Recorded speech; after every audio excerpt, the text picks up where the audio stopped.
A journalist by profession for a long time and professor of journalism at Marquette University, Paul Salsini crossed over to the creative writing. In just 3 years, he wrote 2 historical novels dealing with World War II Italy. The Cielo is the first novel, and The Sparrow's Revenge the second. I would like to welcome you and thank you for being here again with us.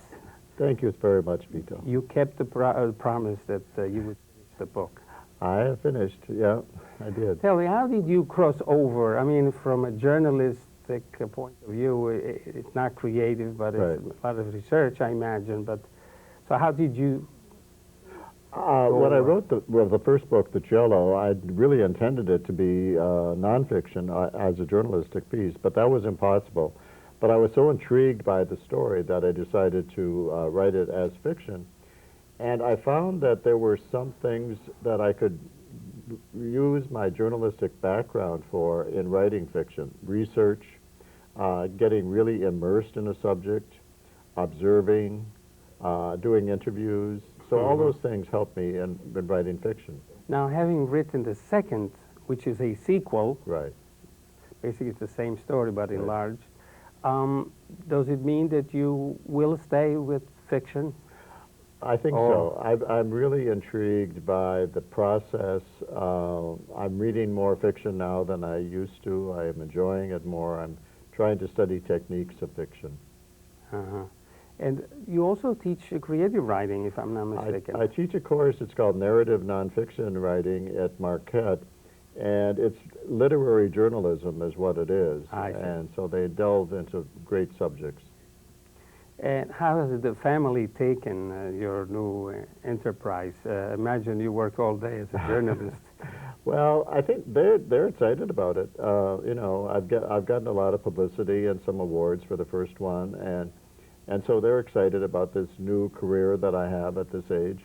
You know, it seems to me that both the novels could be made into a film. Well, people have said that.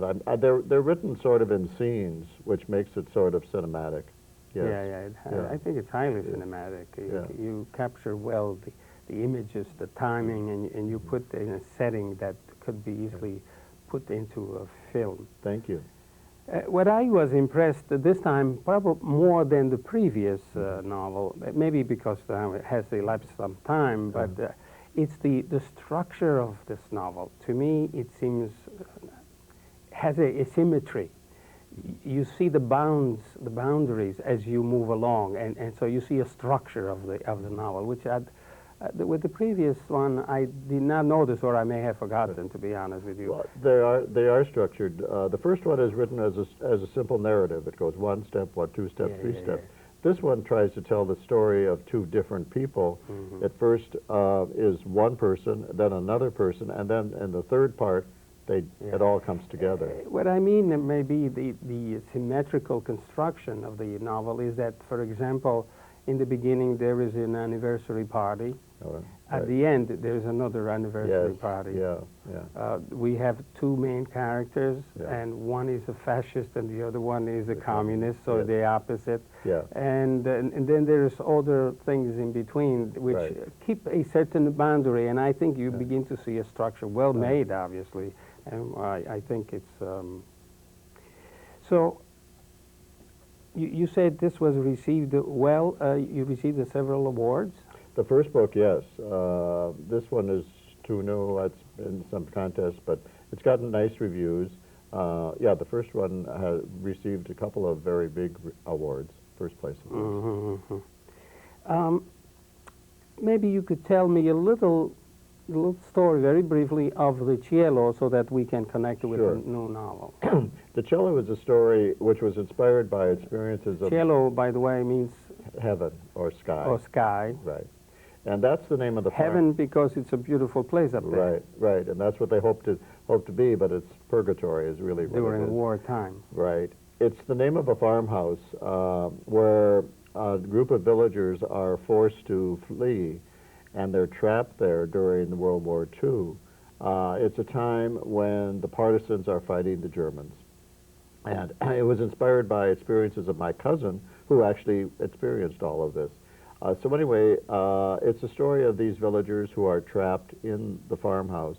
But then along with that is an actual massacre, the massacre at Sant'Anna di Satsuma, which actually happened. It was the second worst massacre in Italy by the Germans in World War II. 560 people were killed.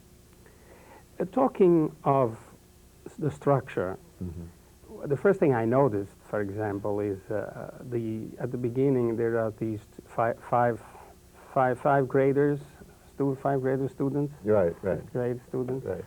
And one of them says, I think the teacher, the main character is a teacher, and that's Yes. the last day of class. He's talking about looking for people and not being happy. And one girl says, you should not do what other people do to you. Yeah. And the other girl seems to say, you should always doing good things to the people Right, and not right, do right.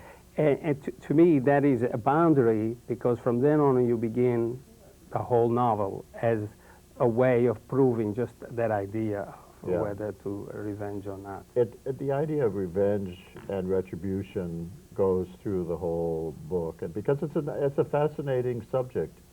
A lot of novelists have dealt with it, and the moral issues involved are really very strong. Yeah, psychological also. Yes. Should I tell about the reason he's seeking revenge? Definitely. If you like to do so, it's most appropriate, I believe. Well, first of all, I didn't really plan to write a sequel when I finished this. You told me that these characters were still in your mind, did not want to go away. I could not get rid of them.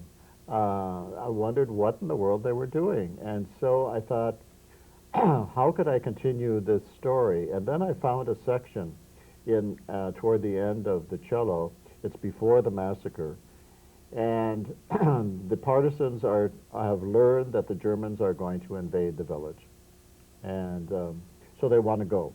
They want to go and save the village. Well, there's only a couple of dozen of them, and there's hundreds of Germans.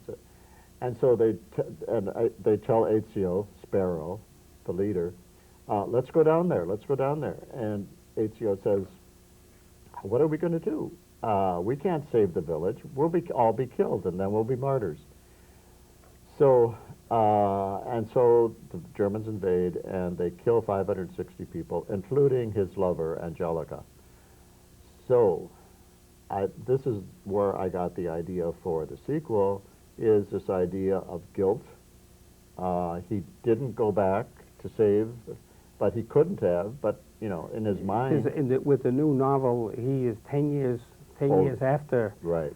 And still he has headaches, he's not happy. Yes. He's frustrated that he cannot do something he wish he could.